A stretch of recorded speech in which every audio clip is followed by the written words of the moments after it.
Hello दोस्तों, स्वागत है हमारे यूट्यूब चैनल बिकम टॉपर पर।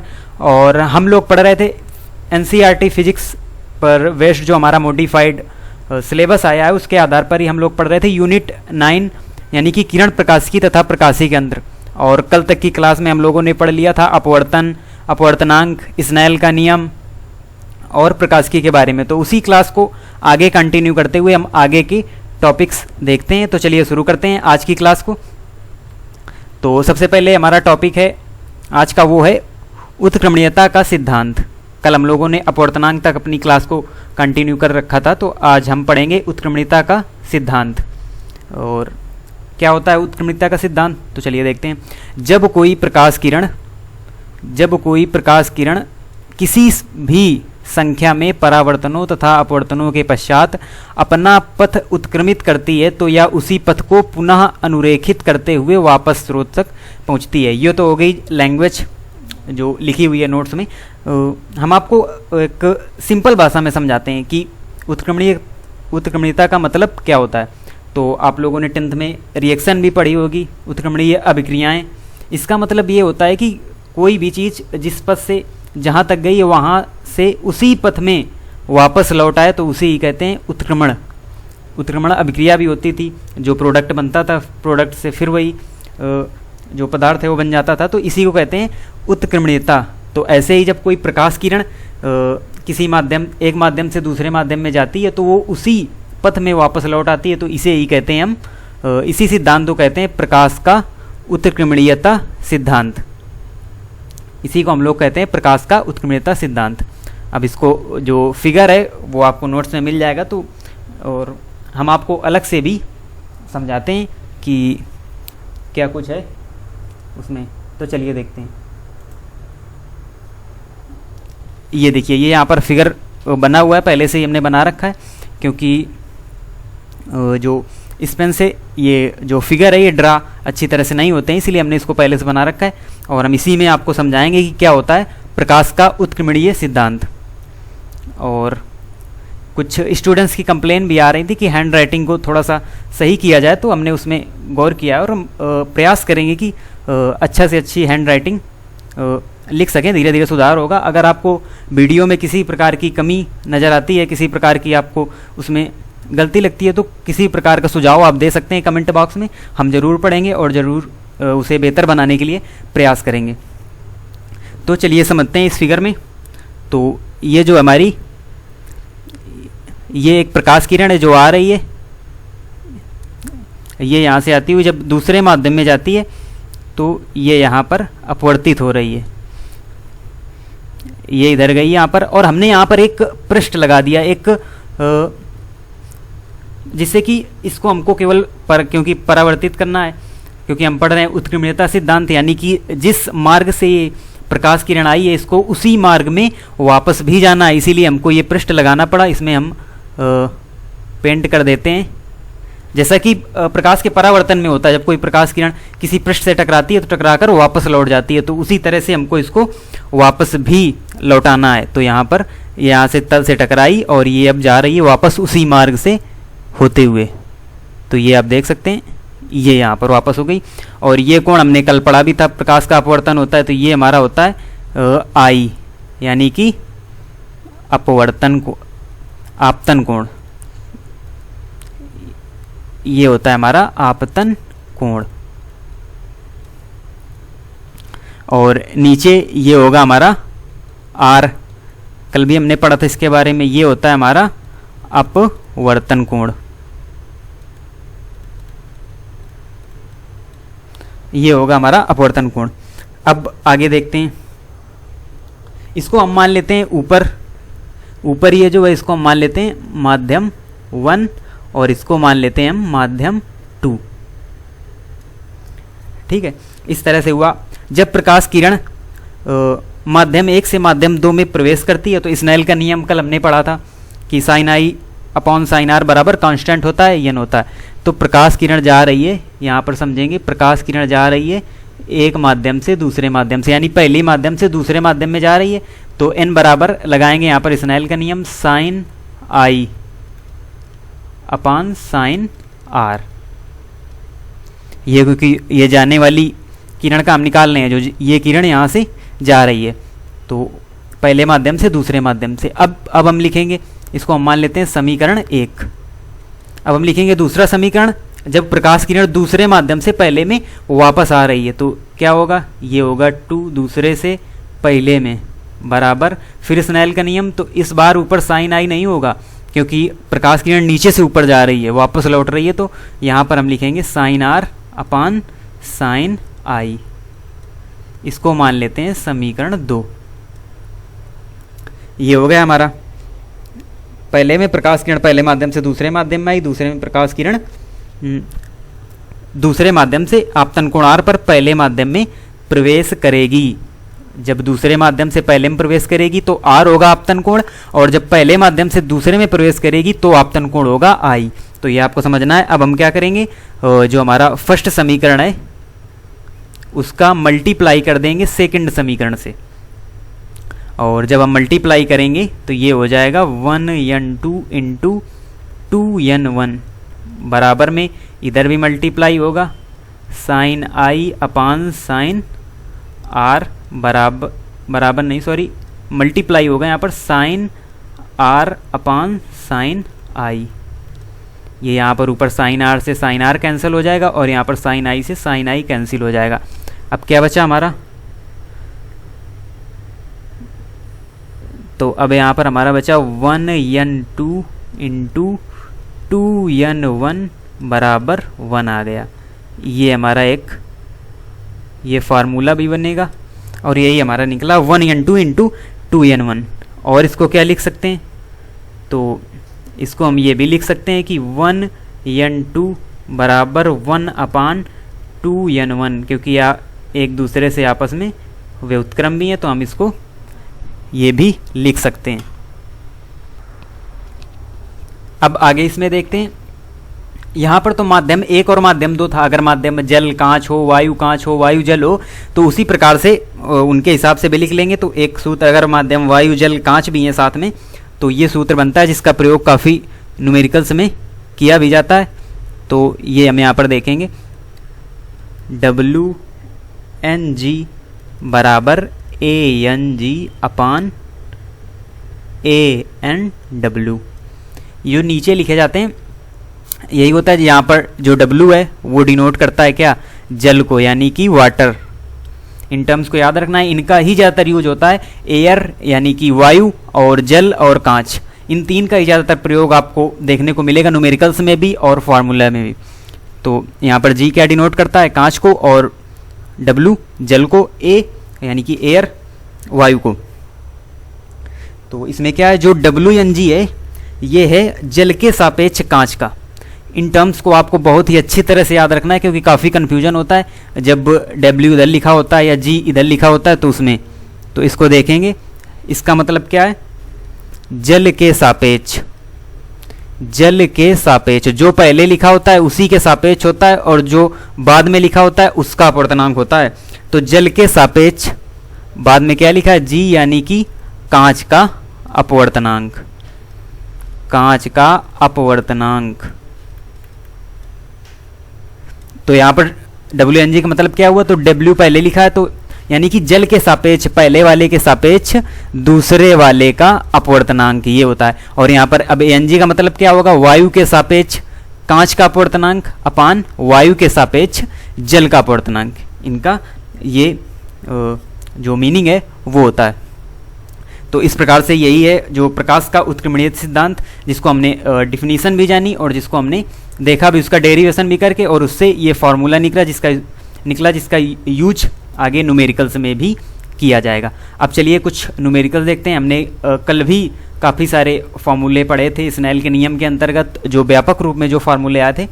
तो हमको फार्मूले तो लर्न हो जाते हैं, हम फार्मूलों को याद भी रखते हैं, नियम भी याद रखते हैं, लेकिन जब उनका यूज हमको न्यूमेरिकल में करने को आता है तो वहाँ पर हमसे मिस्टेक हो जाती है, या तो हम कैलकुलेशन में मिस्टेक कर देते हैं या उन फार्मूलों का प्रॉपर यूज नहीं कर पाते हैं। तो इसीलिए हमने कुछ न्यूमेरिकल्स भी साथ में ऐड किए हैं, उन्हीं जो फार्मूले का यूज होगा जो हमने कल पढ़े थे अपवर्तन के नियम में, तो उन न्यूमेरिकल्स को करते हैं। वो आपकी NCERT किताब में शायद नहीं, हमने अलग से इनको लिया है आपको समझाने के लिए, क्योंकि जो एनसीईआरटी पैटर्न पर बुक है उसमें जब पूरी एक यूनिट कंप्लीट हो जाती है उसके बाद उसमें न्यूमेरिकल्स आते हैं, तो काफ़ी न्यूमेरिकल सेक्शन को कम कर दिया गया है, इसलिए काफ़ी सारी प्रॉब्लम होती है। तो यहाँ पर आपको ये न्यूमेरिकल्स दिख रहा है, एक प्रकाश किरण, ये न्यूमेरिकल्स आप देखिएगा, एक प्रकाश किरण निर्वात से अपवर्तनांक n के माध्यम में जाती है, अपवर्तन कोण आपतन कोण का आधा है, ये कंडीशन दी हुई है, अपवर्तन कोण आपतन कोण का आधा है, तो आपतन कोण क्या होगा, अपवर्तन कोण क्या होता है r, आपतन कोण क्या हो गया i, यानी कि हमको i ज्ञात करना है और पहले ही दिया हुआ है कि अपवर्तन कोण आपतन कोण का आधा है। तो इसमें क्या यूज होगा, तो इसमें वही यानी कि स्नेल के नियम का ही यूज किया जाएगा, लेकिन इस क्वेश्चन को देखकर आपको थोड़ी सी प्रॉब्लम फेस करनी पड़ेगी कि किस प्रकार से इसमें स्नेल के नियम का यूज होगा। तो चलिए हम आपको बताते हैं। तो सबसे पहले जो कंडीशन दी है हम उसको नोट करेंगे। कंडीशन हमारी क्या दी हुई है कि अपवर्तन कोण आपतन कोण का आधा है, यानी कि अपवर्तन कोण r आधा है आपतन कोण i का। इसको और क्या लिख सकते हैं, इसको ऐसे भी लिख सकते हैं कि i बराबर 2r, ये हमने लिख लिया। अब हम लगाएंगे यहाँ पर स्नेल का नियम। क्या होता है स्नेल का नियम, n बराबर sine i upon sine r। अब हमको इनको एक करना है, यानी या तो हम आर आर कर लें ऊपर नीचे, या तो हम आई आई ऊपर नीचे कर लें। लेकिन अगर हम दोनों साइड अगर हम आई करते हैं तो हमको यहाँ पर अपॉन में होगा, तो हम प्रिफर करते हैं कि हमको फ्रैक्शन में ना लेकर सिंपल ही कैलकुलेशन करना पड़े, तो वो ज़्यादा आसान रहता। इसलिए हम यहाँ पर किसको रिप्लेस करेंगे, यहाँ पर हम आई के स्थान पर रखेंगे आर को। तो आई के स्थान पर रख दिया हमने साइन 2r अपान साइन r। अब कुछ स्टूडेंट्स यहाँ पर सीधे काट देंगे कि साइन 2r है और नीचे r है तो r से r कट गया, लेकिन ऐसा बिल्कुल भी नहीं होता, क्योंकि ये ट्रिग्नोमेट्री फंक्शन है, तो इसको हम उसी फार्मूले से सॉल्व करेंगे। तो साइन 2 थीटा का फार्मूला आपने पढ़ा होगा, 2 sine theta into cos theta, तो वही वाला फार्मूला हम यहाँ पर लगाएंगे, 2 sine r cos r upon sine r। यहाँ पर साइन r से साइन r कैंसिल हो जाएगा, हमारा बचा कितना 2 कॉस r, 2 कॉस r बचा हमारा यहाँ पर। तो हम लिख लेंगे नीचे n बराबर 2 कॉस r। अब यहाँ से हम r निकालेंगे तो r हमारा हो जाएगा, ये 2 इधर आ जाएगा अपान में और इधर कॉस इनवर्स, इसको ब्रैकेट में कर लेते हैं, कॉस इनवर्स n/2, ये यहाँ पर हमारा आ गया। लेकिन हमको r तो चाहिए नहीं था, हमको क्या चाहिए था, हमको यहाँ पर कह रहा है आपतन कोण क्या होगा, यानी हमको i का मान निकालना है, और i और r में हमको संबंध पता है ऑलरेडी कि i बराबर 2r होगा। तो यहाँ पर हम i बराबर 2r कर देंगे, तो 2 इंटू r का मान हमको पता है, अभी हमने निकाला, कॉस इनवर्स ब्रैकेट में n/2। तो यही होगा हमारा यहाँ पर, यही हमारा आंसर बनेगा यहाँ पर, i बराबर यानी कि आपतन कोण i बराबर 2 इंटू कॉस इनवर्स n/2। तो इस प्रकार से इस क्वेश्चन को करना, तो थोड़ा सा टिपिकल क्वेश्चन था, पर आप करेंगे तो इसमें केवल स्नेल के नियम का ही यूज किया गया है। अब बढ़ते हैं हम अगले न्यूमेरिकल्स की ओर, जो कि रिलेटेड होगा कल वाले फॉर्मूले से ही। तो अब चलिए देखते हैं अब इस न्यूमेरिकल में क्या कह रहा है।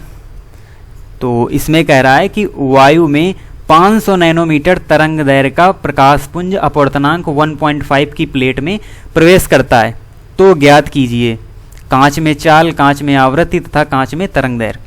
तो यहाँ पर समझिएगा, तो हमको क्या दिया हुआ है, हमको वायु में तरंग दैर्घ्य दी है यानी कि लैम्डा दिया हुआ है, और अपवर्तनांक दिया हुआ है 1.5, और हमको ये जो सभी टर्म हैं ये सभी कांच में निकालने हैं, यानी कि दूसरे माध्यम में निकालने हैं, चाल भी, आवृत्ति भी और तरंग दैर्घ्य भी।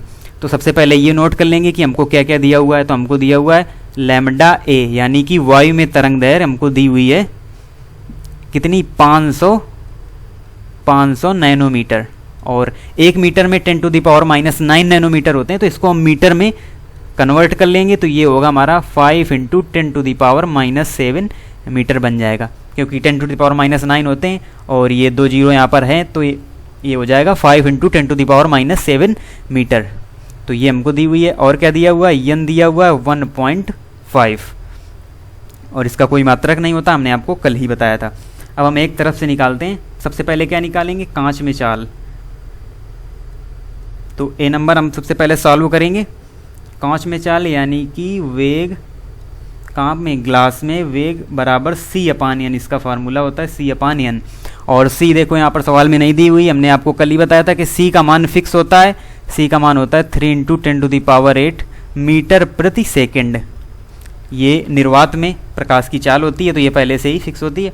तो यहाँ पर अब रख देंगे हम फार्मूले में 3 × 10⁸ अपान अपवर्तनांक 1.5। यहाँ से दशमलव हटाएंगे, यहाँ पर 0 बढ़ जाएगा और 15 30। हमारा कितना आ गया, हमारा आंसर आ गया 2 × 10⁸ और ये क्या है, कांच में प्रकाश की चाल यहाँ पर आ गई। अब हम देखते हैं दूसरा नंबर यानी कि बी नंबर। यहाँ पर हमको क्या निकालना है, आवृत्ति निकालनी है।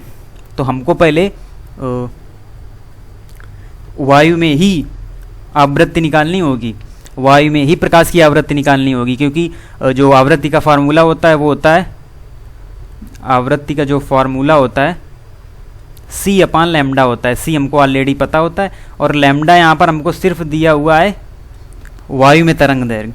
और अगर आपको ये चीज़ नहीं पता जो हमने कल आपको बताई थी कि एक माध्यम से दूसरे माध्यम में जाने में जो प्रकाश की आवृत्ति है वो कभी भी चेंज नहीं होती है, वो हमेशा अनचेंज रहती है। ये अगर आपको नहीं पता तो आप इस क्वेश्चन को नहीं कर पाएंगे, क्योंकि यहाँ पर आपको फार्मूला भी पता है कि आवृत्ति बराबर सी अपान लैम्डा है, लेकिन आप यहाँ पर ढूंढेंगे कि हमको लैम्डा कौन सा चाहिए, कांच में तरंग दैर्घ्य चाहिए। लेकिन कांच में तरंग दैर्घ्य तो हमको पता ही नहीं है, कांच में तरंग दैर्घ्य तो हमको पता ही नहीं है, तो हम कैसे इसको सॉल्व कर पाएंगे। लेकिन जब हमको पता है कि आवृत्ति अनचेंज रहती है, तो अगर हम वायु में भी आवृत्ति निकाल लेते हैं तो वही हमारी कांच में आवृत्ति हो जाएगी। तो यहाँ पर हम रखते हैं फार्मूले में 3 × 10⁸ अपान 5 × 10⁻⁻7।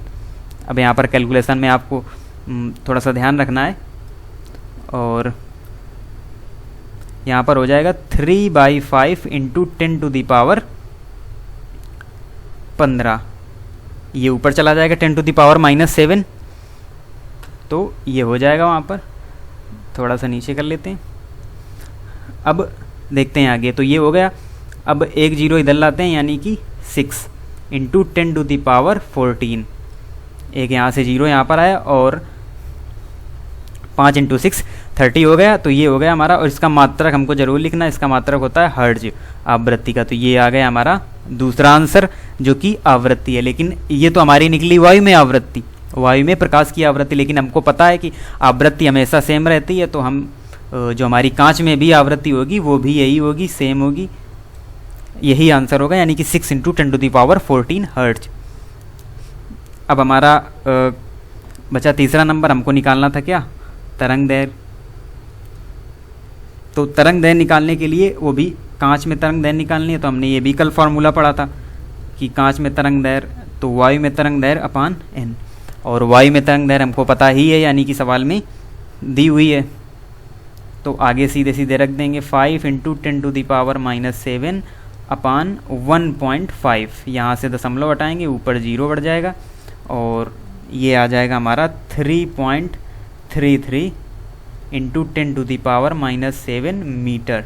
मात्रक जरूर ध्यान रखें, जो ऊपर यहाँ पर देखिए हमने भी नहीं लिखा है, 2 × 10⁸ मीटर प्रति सेकंड। ये हो गई हमारी चाल, और यहाँ पर हर्ट्ज आ गया जो आवृत्ति का मात्रक था। यानी कौन कौन से हमारे यहाँ पर आंसर आए, तो पहला हमारे जो क्वेश्चन था उसका आंसर है कांच में प्रकाश की चाल 2 × 10⁸ मीटर प्रति सेकंड, और कांच में प्रकाश की आवृत्ति 6 × 10⁻14 हर्ट्ज, और कांच में जो तरंग दैर्घ्य है वो आई हमारी 3.33 × 10⁻⁻7 मीटर। तो इस प्रकार से हमने 2 न्यूमेरिकल हल किए जिनमें सभी फार्मूले का यूज हो गया है, जो हमने पीछे अभी तक पढ़े हैं।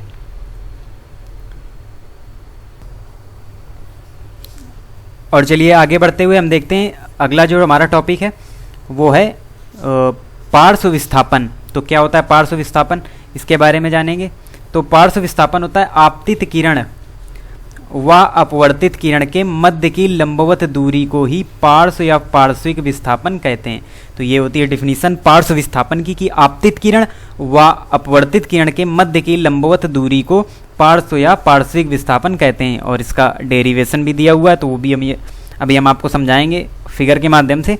और पहले देख लेते हैं थोड़ा सा उसका जो वो है। माना कि वायु में चलती हुई एक प्रकाश किरण टी मोटाई के एक समांतर पृष्ठों वाले कांच के गुटके पर चित्रानुसार आपतन आई पर आपतित होती है। यानी कि एक समांतर पृष्ठ वाला गुटका है, यानी टी मोटाई का, जिसमें कि आई कोण पर आपतित होती है। अभी हम आपको फिगर के माध्यम से दिखाएंगे। ये आप फिगर यहाँ पर देख सकते हैं, ये फिगर बना हुआ है। और ये जो है हमारी टी मोटाई की कांच की प्लेट है। इसकी मोटाई जो है वो है टी। ये टी मोटाई की कांच की प्लेट है जिस पर कि एक किरण आपतित होती है अपवर्तन कोण आई पर। तो ये हमारी किरण है, ये आपतित होती है, ये है कोण आई जो कि आपतन कोण है, पहले दिया हुआ है। इसको हम मान लेते हैं पी, और यहाँ पर क्यू, इसको मान लेते हैं हम क्यू। और फिर ये नीचे यहाँ पर अपवर्तित होती है आर कोण पर। आर कोण अपवर्तित होते हुए ये आगे बढ़ती है पी क्यू बिंदु आर पर। आर से फिर ये अपवर्तित होती है, और इस कोण को, इस अपवर्तन कोण को हम मान लेते हैं क्या, ई। और यहाँ पर ये जो छोटा सा आपतन कोण है, यहाँ पर हम मान लेंगे आर डैश। ठीक है, तो आप समझते जाइए सीरियल वाइज। और ये जो है यही है हमारा पार्श्व विस्थापन, क्योंकि हमने पीछे डिफिनीशन में पढ़ा था कि आपतित किरण और अपवर्तित किरण, आपतित किरण और अपवर्तित किरण के बीच की लंबवत दूरी है ये, यानी कि ये कोण 90 डिग्री का है। लंबवत दूरी को ही पार्श्व विस्थापन कहते हैं हम। और ये जो भीतर माध्यम है ये है कांच, और ऊपर है वायु, और यहाँ नीचे भी आपको वायु ही मिलेगी। नीचे वायु, ऊपर वायु, और बीच में है कांच, यानी कांच की प्लेट। और ये हो गए पी क्यू आर, और ये यहाँ पर आपतित होती हुई यस, यानी कि पी क्यू आर एस एक किरण है जो कि पी से आपतित होते हुए फिर क्यू में, फिर आर में पहुँचती हुई यस तक जाती है। अब हम कुछ और टर्म देखेंगे, हम इनको मान लेते हैं। जैसे ये हमने क्यू मान लिया, और यहाँ पर हम इसको मान लेते हैं एन, इसको हम एन मान लेते हैं। और यहाँ पर हमारा आर हो गया, और ये हो गया ओ। ठीक है, क्योंकि अभी हमको जो है ट्रायंगल की ज़रूरत पड़ेगी निकालने के लिए पाइथागोरस प्रमेय से, इसीलिए हमको कुछ ABCD में टर्म मानने पड़ेंगे। ठीक है ना। अब यहाँ पर ये देखिए, ये पूरा कोण है आई, तो ये भी कोण पूरा आई होगा, यानी कि ये पूरा कोण होगा आई।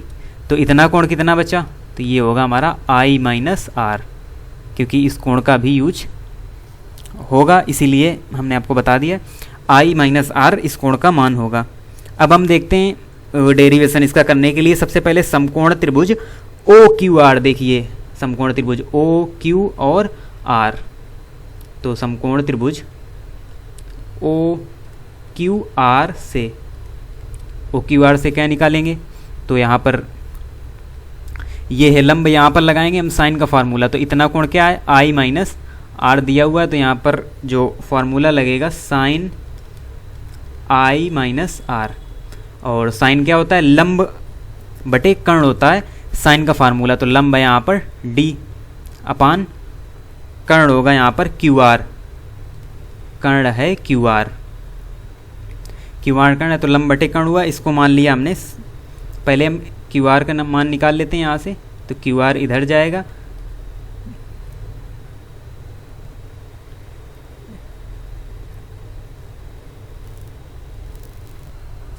तो यहाँ से देखिएगा क्यू आर क्या हो जाएगा, क्यू आर हो जाएगा D upon sine i minus r. और इसको मान लेंगे समीकरण नंबर 1। अब देखते हैं हम दूसरे, यहाँ पर अब देखेंगे हम त्रिभुज एन क्यू आर में, त्रिभुज एन क्यू आर में, और यहाँ पर हम लगाएंगे कॉस एन क्यू आर। देखिए यहाँ पर हम लगाएंगे कॉस, तो क्या होगा कॉस आर बराबर, यहाँ पर क्या होता है आधार बटे कर्ण, तो आधार क्या होगा, आधार होगा टी, टी यहाँ पर आधार होगा जितनी मोटाई की हमारी कांच की प्लेट है, टी अपान यहाँ पर होगा क्यू आर, क्योंकि कर्ण सेम होगा तो क्यू आर दोनों सेम होंगे। अब यहाँ पर भी हम क्यू आर का मान निकाल लेंगे, तो क्यू आर बराबर यहाँ हो जाएगा टी अपान कॉस आर। ये हो जाएगा समीकरण नंबर 2। 2 समीकरण हमको प्राप्त हो गए और क्यू आर के मान हमको 2 जगह प्राप्त हो गए, तो क्यू आर बराबर हो गए, तो दोनों मान बराबर कर लेंगे, यानी कि इक्वेशन फर्स्ट व सेकंड से, इक्वेशन फर्स्ट व सेकंड से। अब नीचे बढ़ते हैं, इक्वेशन फर्स्ट व सेकंड से बराबर कर लेंगे, यानी कि डी का मान निकाल लेंगे। तो डी का मान क्या निकलेगा, इक्वेशन फर्स्ट व सेकंड से डी बराबर T sine i minus r upon cos r, और यही होगा हमारा पार्श्व विस्थापन का फॉर्मूला। ये हो जाएगा हमारा पार्श्व विस्थापन का फॉर्मूला। और इसकी एक कंडीशन भी है कि अगर आपतन कोण सूक्ष्म है, तो आपतन कोण अगर सूक्ष्म है तो जो साइन आई माइनस आर है व जो कॉस आर है उन सभी का मान 1 हो जाएगा, यानी कि 1 के बराबर हो जाएगा। तब हमारा फार्मूला क्या बनेगा, डी बराबर टी आई माइनस आर। तो ये एक कंडीशन है कि जब आपतन कोण सूक्ष्म दिया होगा तो ये जो फार्मूला है वो बन जाएगा डी बराबर T upon i minus r. और इसी से एक कंडीशन भी निकलती है कि प्रकाश की उत्क्रमणीयता में निर्गत कोण आपतन कोण के बराबर होता है, यानी इसी से कंडीशन निकलती है आई बराबर ई की। ये कंडीशन भी आपको याद रखनी है, तो ये इसी से निकलती है। तो पार्श्व विस्थापन वाले टॉपिक के बाद हम आगे देखते हैं आभासी गहराई और वास्तविक गहराई। इसका भी एक डेरिवेशन है, लेकिन वो इतना ज़्यादा इंपॉर्टेंट नहीं है। इसका जो फॉर्मूला है वो बहुत ही इंपॉर्टेंट है, और उससे रिलेटेड जो न्यूमेरिकल्स पूछे जाते हैं वो भी काफ़ी अच्छे लेवल के होते हैं। इसीलिए इसका फार्मूले को अच्छी तरह से याद रखना है। हम आपको फार्मूला बता रहे हैं, या आप फिगर देख सकते हैं यहाँ पर। आभासी गहराई इन्होंने H1 माना है और वास्तविक गहराई H2, लेकिन हम आपको फार्मूले में आपको अच्छी तरह से याद रहे इसके लिए हम इन टर्म्स को थोड़ा सा चेंज करेंगे। और यहाँ पर जो फार्मूला होता है ये होता है AN, यानी कि n होता है। आपको n याद रखना है। ये जो माध्यम है ये कोई भी हो, जरूरी नहीं है कि केवल वायु हो या जल ही हो, कोई भी माध्यम हो सकता है। तो आपको यहाँ पर उसी तरह से उसी माध्यम को रख देना है। मेन आपको याद रखना है यहाँ पर n। तो ANW बराबर क्या होता है, कैपिटल H अपान स्मॉल h। तो इससे आप जान पाएंगे जो वास्तविक होता है वो बड़ा होता है। तो वास्तविक मतलब कि ये h जो होगी ये होगी वास्तविक लंबाई, वास्तविक लंबाई होगी कैपिटल H, और ये जो स्मॉल h होगी ये होगी आभासी गहराई, ये होगी हमारी आभासी गहराई। और ये लंबाई नहीं से गहराई कर लीजिए, या लंबाई कुछ भी कीजिए, कोई इसमें वो नहीं है। वास्तविक गहराई अपान आभासी गहराई। तो कैपिटल H याद रखना है, वास्तविक गहराई होती है, और स्मॉल h आभासी गहराई। तो इससे रिलेटेड न्यूमेरिकल से बनते हैं। अभी हम आगे एक न्यूमेरिकल भी करेंगे इससे रिलेटेड। पहले इससे जो बनने वाले अन्य फार्मूला हैं उनको भी देख लेते हैं। अब इसको h को इधर उधर भी करके आप बना सकते हैं फार्मूले। जैसे हमको अपवर्तनांक भी दिया है, वास्तविक गहराई भी दी है, और हमको निकालनी है आभासी गहराई। तो हम h बराबर कैपिटल H ऊपर सेम रहेगा, और ये जो n है वो नीचे चला जाएगा, यानी ये हमारा फार्मूला बन जाएगा वास्तविक गहराई अपान आभासी गहराई का। तो यही फार्मूला है, और भी इससे रिलेटेड 1-2 फार्मूले बनते हैं, लेकिन वो इतने ज़्यादा इंपॉर्टेंट नहीं है। ये जो मेन फार्मूला है इसका ये बहुत ही ज़्यादा इंपॉर्टेंट है। अब इससे रिलेटेड एक अच्छे लेवल का क्वेश्चन करते हैं यहाँ पर। तो चलिए देखते हैं, ये है क्वेश्चन। ये क्वेश्चन है, आपको पढ़ने से ही आपको प्रॉब्लम लगी कि ये कैसे हल होगा, लेकिन हम आपको बताएंगे। इसमें कुछ नहीं है, बहुत ही सिंपल सा सवाल है, लेकिन थोड़ा सा कॉमन सेंस और थोड़ा सा अच्छी तरह से दिमाग लगाना पड़ेगा इस सवाल में। तो सवाल क्या कह रहा है, यानी कि न्यूमेरिकल, किसी झील के तट पर खड़ा मछुआरा झील के भीतर किसी गोताखोर द्वारा तिरछा देखने पर वास्तविक लंबाई की तुलना में कैसा प्रतीत होगा, छोटा या लंबा। देखिए यहाँ पर ना कोई वैल्यू निकालनी है ना ही कुछ निकालना है, हमको केवल ये बताना है कि वो कैसा प्रतीत होगा, छोटा या लंबा। इसमें आपको थोड़ा सा कॉमन सेंस का भी यूज करना पड़ेगा। तो सबसे पहले देखते हैं, तो मछुआरा, आपको थोड़ा सा अपनी तरफ से दिमाग लगाना पड़ेगा क्योंकि कुछ भी नहीं दिया हुआ है। मछुआरा, मछुआरा क्या होगा, वो मछली पकड़ता है ऊपर से, यानी ये कहाँ होगा, ये होगा ऊपर। ऊपर का मतलब ये होगा वायु में, यहाँ पर माध्यम होगा वायु। और अब आते हैं गोताखोर में। गोताखोर कहाँ है, गोताखोर जल के भीतर होता है, तो ये है यानी इसका माध्यम है जल और ये है नीचे। तो गोताखोर देख रहा है किसको, मछुआरे को, यानी कि जल से वायु की ओर देखा जा रहा है। हमने पीछे आपको बताया था फार्मूले में कि आपको केवल एन याद रखना है, ना कि ए एन डब्ल्यू या डब्ल्यू एन जी, कुछ भी नहीं। आपको ये देखना है किस माध्यम से किस माध्यम की ओर जाया जा रहा है। तो हम यहाँ पर मान लेंगे कि मछुआरे की जो आभासी गहराई है यानी आभासी लंबाई यहाँ पर लेंगे, आभासी ऊंचाई। तो मछुआरे की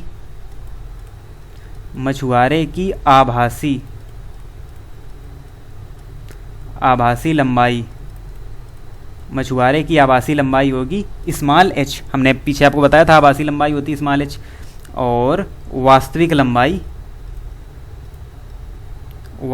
लंबाई ये होगी हमारी कैपिटल एच। ये हो गई। अब यहाँ पर हमको क्या निकालना है, यहाँ पर हमको निकालना है आपस में तुलना कि जो ज़्यादा आ जाएगा, अगर वास्तविक लंबाई ज़्यादा आती है तो वो हो जाएगी हमारी, यानी कि वो लंबा दिखाई देगा, बड़ा दिखाई देगा, अगर छोटी आती है तो वो छोटा दिखाई देगा। तो सबसे पहले निकालते हैं, हमको क्या ज़रूरत होगी, हमको स्मॉल एच पता है, कैपिटल एच भी है हमारे पास, कोई इनकी वैल्यू नहीं दी है, लेकिन स्मॉल एच है, कैपिटल एच है, और हमको एन चाहिए, लेकिन हमको एन की वैल्यू निकालनी ही पड़ेगी, नहीं तो फिर वो तो फार्मूला बन गया, तो उसका कोई मतलब नहीं निकलता है। तो यहाँ पर काम आएगा, अगर आपने पीछे लर्न किया होगा, हमने आपको कल की क्लास में बताया भी था, अपवर्तनांक कुछ कॉमन टर्म्स के हमको याद रखने होते हैं, यानी कि वायु का, जल का, कांच का, इनका हमको अपवर्तनांक हमेशा याद रखना पड़ेगा। कभी क्वेश्चन में दिया जाएगा, कभी नहीं दिया जाएगा। तो चलिए यहाँ पर हम आपको बताते हैं कि जो हमको क्या करना है, WNA, इसका मतलब क्या हुआ। आप तो कहेंगे कि हमने आपको पीछे सूत्र में बताया है ANW बराबर इस कैपिटल एच अपान स्मॉल एच, लेकिन हमने आपको पीछे बताया था कि कुछ भी माध्यम हो हमको केवल n याद रखना है। तो यहाँ पर क्या है, जल से वायु को देखा जा रहा है, यानी कि जल से वायु की ओर देखा जा रहा है, इसीलिए हम लेंगे जल के सापेक्ष वायु का अपवर्तनांक यहाँ पर लिया जाएगा, और ये होगा NA अपान NW। तो वायु का अपवर्तनांक कितना होता है, समथिंग 1 के 1.00 कुछ होता है, लेकिन हम उसको 1 ही मानते हैं, और जो जल का अपवर्तनांक होता है 1.33 होता है, लेकिन यहाँ पर हम इसको फ्रैक्शन में लिखेंगे, यानी कि 4/3। आप अगर इसका डिवाइड करेंगे तो वो 1.33 निकलेगा, जो हमने पीछे कल की क्लास में पढ़ा था। तो यहाँ पर फ्रैक्शन लिखेंगे 4/3, तो ये हो जाएगा 3/4, यानी कि n की वैल्यू हमको मिल गई 3/4। अब हम उसी फॉर्मूले में इस वैल्यू को रख देते हैं, यानी कि आभासी ऊंचाई बराबर वास्तविक ऊंचाई अपान n। तो इसी फार्मूले में हमको इसको रखना है, तब हम नीचे देखेंगे क्या हमारा रिजल्ट आ रहा है। तो h बराबर कैपिटल H अपान n रख देंगे हम यहाँ पर 3/4। तो 4 नीचे, 4 जाएगा ऊपर, ये हो जाएगा 4/3h, यानी कि आभासी ऊंचाई हमारी कितनी निकली, 4/3h। ये हमारी निकली आभासी ऊंचाई। आभासी ऊंचाई हमारी निकली है 4/3h, लेकिन हमारी जो वास्तविक लंबाई है, वास्तविक ऊंचाई है, वो है हमारी कैपिटल H केवल। तो इसका अगर डिवाइड किया जाएगा तो 1.33 समथिंग ये निकलता है, तो इसीलिए ये ज़्यादा है। जो हमारी आभासी लंबाई आई है, यानी कि 4/3h is greater than capital H, यानी कि वास्तविक ऊंचाई से बड़ी है हमारी आभासी ऊंचाई। तो जो हमारा क्वेश्चन पूछ रहा था कि वो कैसा दिखाई देगा, छोटा या लंबा, तो इसका आंसर यहाँ पर होगा कि जो गोताखोर नीचे से ऊपर देख रहा है मछुआरे को, तो गोताखोर को वो मछुआरा लंबा दिखाई देगा, यानी अपनी ऊंचाई से लंबा दिखाई देगा। ये इस क्वेश्चन का आंसर होगा। आपको कैसे पता चला, क्योंकि जो आपकी आभासी ऊंचाई निकली फार्मूले से, वो निकली है 4/3h, जो कि h से ज़्यादा है, 1 से ज़्यादा है, इसीलिए वो लंबा दिखाई देगा। अगर यहाँ पर जो ये आभासी ऊंचाई है ये कम आती, यानी कि 0 पॉइंट समथिंग आती, तो वो उसको गोताखोर को मछुआरा छोटा दिखाई देता। तो इस प्रकार से ये जो न्यूमेरिकल था हमने किया, काफ़ी क्रिटिकल था, थोड़ा सा कॉमन सेंस यहाँ पर लगाना था और हमको अपवर्तनांक भी अच्छे तरीके से निकालना था, तभी हम इस क्वेश्चन को हल पाएंगे। ये NCERT का ही क्वेश्चन है और ऐसे क्वेश्चन एग्जाम में अक्सर पूछ भी लिए जाते हैं, क्योंकि इनमें थोड़ा सा कॉमन सेंस लगाना पड़ता है, थोड़ा सा दिमाग को घुमाना पड़ता है। तो हमने आज के लेक्चर में जो काफ़ी बड़ा भी हो गया, काफ़ी सारे टॉपिक जाने, डेरिवेशन भी जाने, कई सारे फार्मूले और न्यूमेरिकल्स भी देखें। हम इसी तरह से आपको जब कोई फार्मूला बताएंगे, जब कोई डेरिवेशन बताएंगे, तो उससे रिलेटेड जो एग्जाम्पल होगा, जो न्यूमेरिकल होगा, उसको भी बताएंगे, जिससे आप उसका यूज कर सकें, उस फार्मूले का यूज कर सकें और जान सकें। तो आज के लिए बस इतना ही, और अब मिलते हैं आपसे मंडे में, और इसी क्लास को आपसे मिलते हैं मंडे को, और इसी क्लास को आगे कंटिन्यू करते हैं। जो हमारे आगे के बचे हुए टॉपिक हैं, क्रांतिक कोण है और पूर्ण आंतरिक परावर्तन है, वो सभी हम डिस्कस करेंगे अगली क्लास में। तब तक के लिए हमारे चैनल के साथ ऐसे ही जुड़े रहिए और अपनी स्टडी को निरंतर कंटिन्यू रखिए, बनाए रखिए और अच्छी तरीके से पढ़ते रहिए। धन्यवाद।